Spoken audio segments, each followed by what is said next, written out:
Okay, we have a good amount of stuff to talk about. It is 10:30 p.m. at night, but I still have to get this going because what's it called? Daily uploads, I guess. I don't know. Nobody watches these anyways, so who really cares?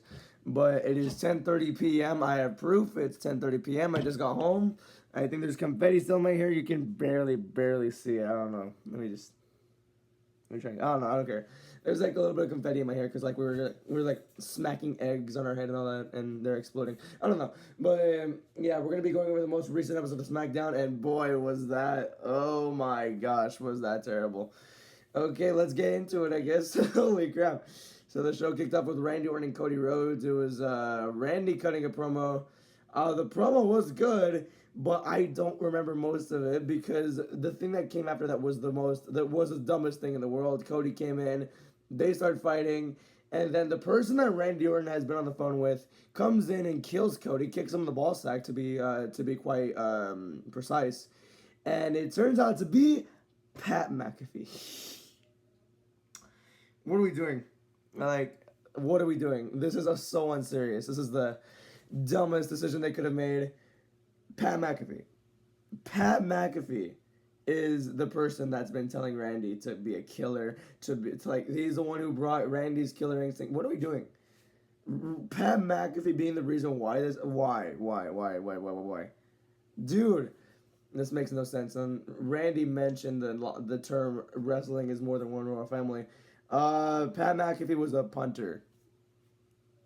Imagine that's the reason why they call Pat McAfee because he's a punter. It's stupid, honestly. I'm not gonna crash out about it. I was gonna crash out about it, but now I'm not. So it's the stupidest decision. It's so stupid, dude. TKO. This is not even like a creative plan either. This was TKO's doing, so I'm not no surprise there because they do dumb stuff all the time. But honestly, why? This is the worst decision ever. Why are we involving people outside of this feud to be like? It's a main event of WrestleMania. It's a main event of WrestleMania feud, and it's a feud that's been 20 years in the making. Student versus teacher, Cody versus Randy. This is a story that everybody's been clamoring for, and yet they still found a way to ruin it. That is insufferable. That is inexcusable. Horrible. They already have Jelly Roll, and like I don't really like that Jelly Roll's involved. I like Jelly Roll too. I just don't like that he's involved in this. I like Pat McAfee too. Like people hate Pat McAfee, but I like Pat McAfee. I think he's pretty fun to be around. But first of all, him being heel sucks. And second of all, him being involved in a main event feud for WrestleMania, horrible decision. No diss towards Pat. I like Pat, but oh my gosh, dude, did they mess up big time with this? They really ruined this feud that we've been clamoring for the past year, 2 years. They really ruined it. Great job, WWE. Great job, TKO. You guys are awesome. I'm lying. Y'all suck. Alright, anyways, the first match was Rhea Ripley versus Michin. Mid-match, honestly. I mean, I could really care less about the match. Like, everyone had that sour taste after that Randy segment. And then, here's Rhea and Michin. This wasn't, like, this match was, like, it's whatever. Throwaway match, honestly. Rhea got the win. Michin had some good moments, but, like, really, who cared? Who really cared? Rhea got the win. I'm going to give it a 2.5 out of 5. And then there's the beatdown once again by the faction. I don't know what it's called. Baddies 2.0 or something. I have no idea. And then Io Sky comes out, so now we're going to have Rio versus Michin and BFAB, which, if you watched Santi's app, you would have called that from a mile away. Props to Santi, though. He called it dead on. Rio versus BFAB, then Michin, then Rio versus Michin and BFAB, and whatever. I'm going to give the match a 2.5 out of 5, but this build is insufferable, dude. I'm just convinced they just ran out of ideas. Like, they're following the most basic formula of all time for this feud. Horrible. This build sucks, too. Next up was Uncle Howdy versus Tama Tonga. This match was bad too. It wasn't bad. No, it was bad. Never mind. It was a bad match. It was boring. I didn't really care about this match. Uncle Howdy got the win, I'm pretty sure, because Solo came out and distracted Tama Tonga. And then at the end of it, you had Tama Tonga basically give the lantern back to Bo Dallas, which basically says, we're done with it. Like, WWE basically said, we're done with this dumb BS right here. They were feuding over a lantern, by the way. Yes, it has emotional, like, fragrance to it, or whatever. Oh, why did I say fragrance? I don't know. It has emotional, like, upholding to it. I get why they were feuding for that lantern, but it was going on for so long, it felt like a WWE championship. This was going on for 6 months. This has been going on since October, the day before Crown Jewel. I remember that, too. I remember it because I loved it at first. October, November, December, January, February, March, the beginning of April, so 6.5 months. Horrible. And the feud was good, but it just died. It really died like a long time ago. I'm gonna give the match a 2.2 out of 5. What we did see though at the end of it was what's it called? Solo, Sokoa, and Tama Tonga having a little bit of heat. Like I just said, so Tama Tonga just gave the lantern back to Bo Dallas. And then there's some tension between Solo and Tama, which that would be cool there. I actually really want to explore that. Unfortunately, you had Solo say, let's take care of the Wyatts. So this feud is not done yet. It's not going to get on the Mania card. All of this just to not get on the Mania card is crazy. I'm giving this a 2.2 out of 5. I'm just, wow. That's how burnt out I am. The first hour, this is all in the first hour, by the way. The first 3 segments of the show, horrible. Dude, this is, wow. Like, generationally bad episode so far. Let's keep going, though. Next up was Trick Williams, Sami Zayn, and Carmelo Hayes. A little segment right there. Trick came in with Little Yachty, and they actually have somehow have good chemistry on the mic. I don't know how, but they do. That was pretty cool. Their seeing Yachty was pretty chill, honestly. And they didn't get him like inserted into the match like everybody else. They had him there for like a one-off, and that was basically it. But yeah, he likes his business too. I'm pretty sure. He's a wrestling fan. I don't know. But yeah, Trick, Sami, and Carmelo. Trick had his little promo. Everyone was behind Trick, whooped that Trick and all that. Sami Zayn came out, and the crowd was raining down boos. By the way, Trick Williams literally stole Sami Zayn's celebration promo, which I've never seen someone steal a promo, but I guess it worked.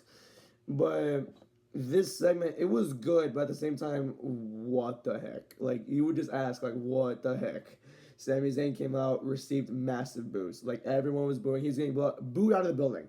That's how you know creative messed up horribly. When Sami Zayn, the most lovable goofball babyface of all time, is getting booed out of the building. And Trick Williams is supposed to be the heel in this story, too.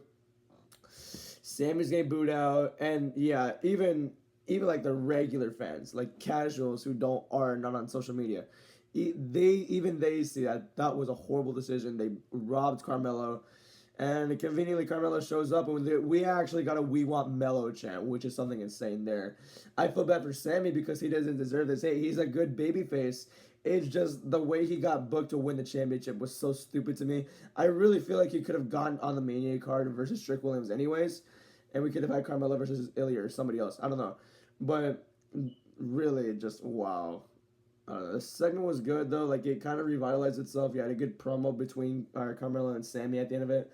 But it just felt uncomfortable seeing Sami Zayn get booed. And like I keep saying, that's how you know creative messed up, when Sami Zayn is getting booed out of the building.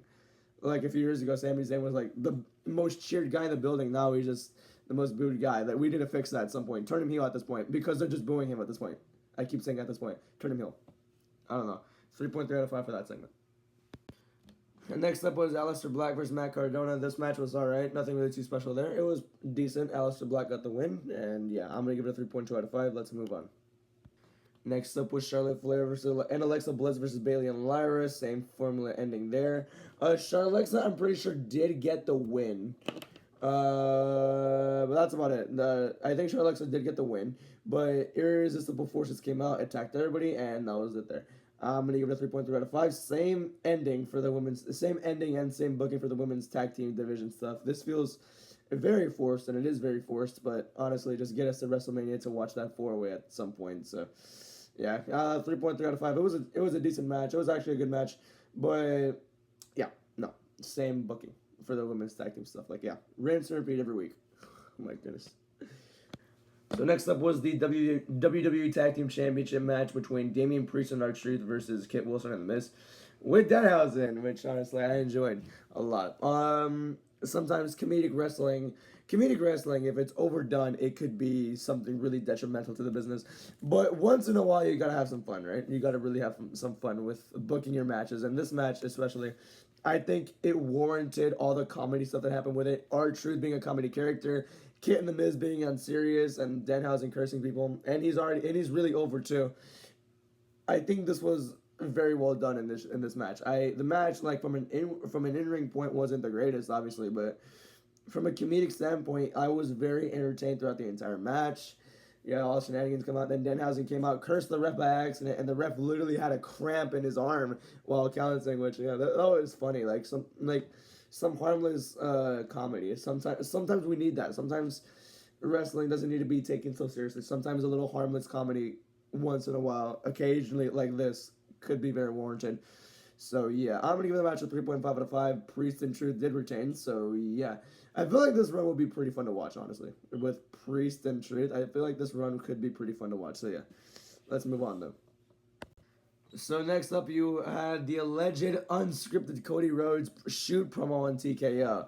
Yep, Cody came out, and Cody was not supposed to come out. No, none of the rundowns showed Cody Rhodes coming out, and TKO creative knew they messed up really bad. Because I saw so much backlash. Like, I don't normally go on social media during the show, but I just had to see what the comments were. And everywhere I scrolled throughout my entire timeline, it was everybody collectively coming together. Cody fans, Roman fans, because Roman fans just have to be involved. Randy fans, whatever. Everybody just watching wrestling. They're like, why? Like, they're just all crashing out about the opening segment. And honestly, that's warranted there. Creatively, they messed up. They had to send Cody out there to try and fix everything that was broken and damaged beyond repair to start the show off. And what can Cody do? Cody's been fucked over so many times. I'm sorry for swearing, by the way. I don't like to. But Cody's been messed up or screwed with a lot in a lot in booking. My gosh, I don't know how to explain it. He had to sell out to Travis Scott. Not sell out. He had to he had to do all that stuff with Travis Scott last year, and now he has to deal with the same stuff with Pat McAfee this year. That's unfortunate for Cody. I kind of feel bad for him.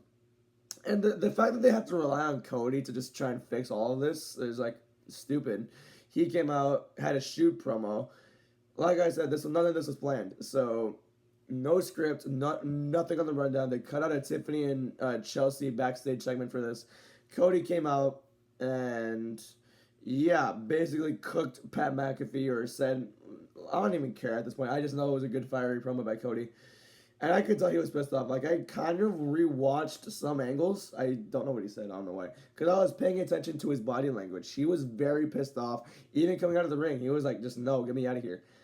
Cody Rhodes, I can feel that real heat that he had.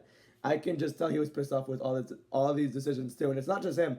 People within creative have gripes with TKO and Ari Emanuel, whoever the hell is booking this crap, or whoever is taking control of this.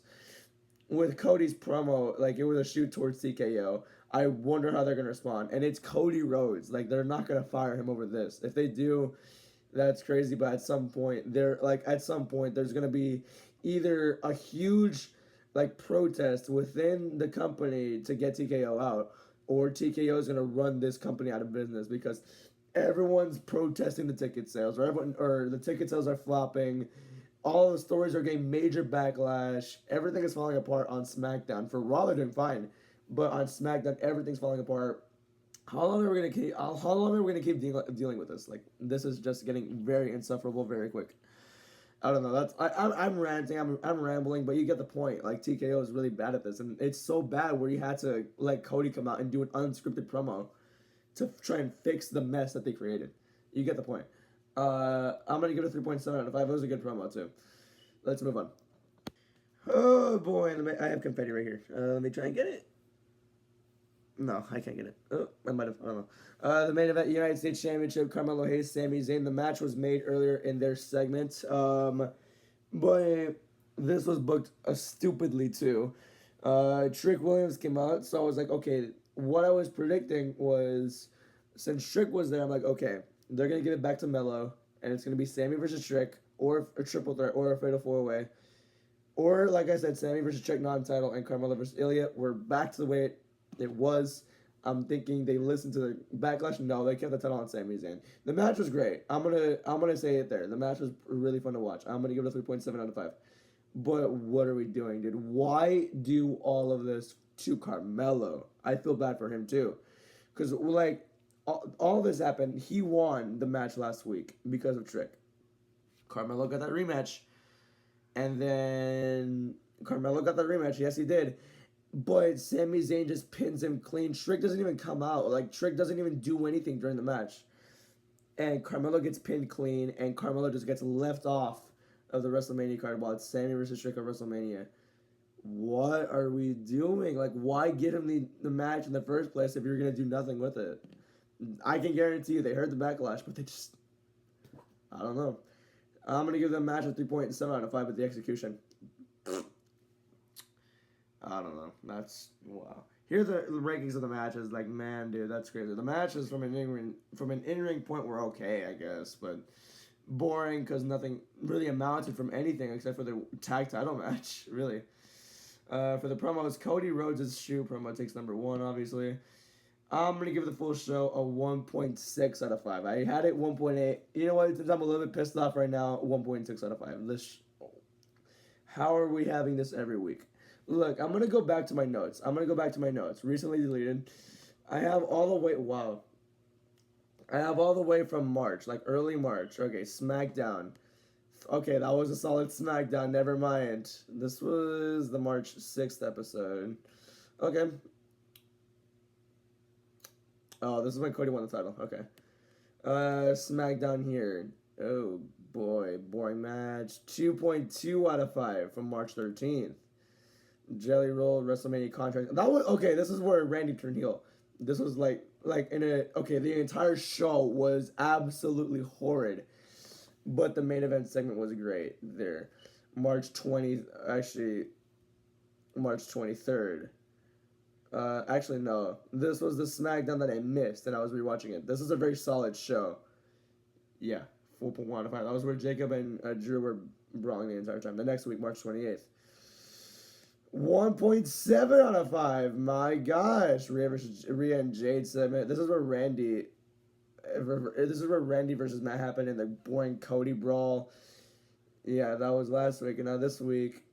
Last week was 1.7 out of 5. This is 1.6 out of 5. That's horrible. Like, SmackDown is on one of the worst streaks I've ever seen in my life. Wow. That's going to do it for this episode, everybody. Thank you for watching. Have a good day. Or that's it for this episode of reviews. Thank you for watching. Have a good day. Goodbye. Or good night, wherever you are. Goodbye.